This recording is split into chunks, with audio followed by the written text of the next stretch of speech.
सबसे पहले नजर डालते हैं अब तक की बुलेटिन। दुनिया भर में 8 सितंबर को आलमी योम ख्वानदगी मनाया जा रहा है। इस दिन के मनाने का मकसद दुनिया से जहालत के अंधेरे दूर करके आने वाली नस्लों को एक बेहतर और रोशन मुस्तकबिल की जमानत देना है।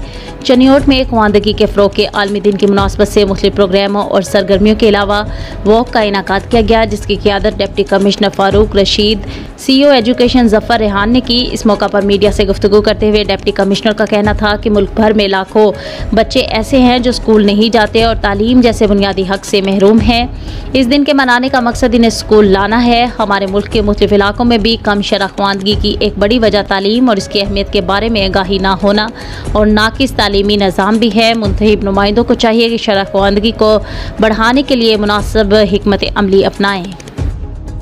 जब डेटॉल एंटीसेप्टिक लिक्विड घर की हर बकेट का हिस्सा हो तो आप और आपका घर रहे 99.9% महफूज और सबको बचाए 100 किस्म की बीमारियों वाले जरासीम से। डेटॉल के रोजाना इस्तेमाल से मेरे अपने महफूज रहें।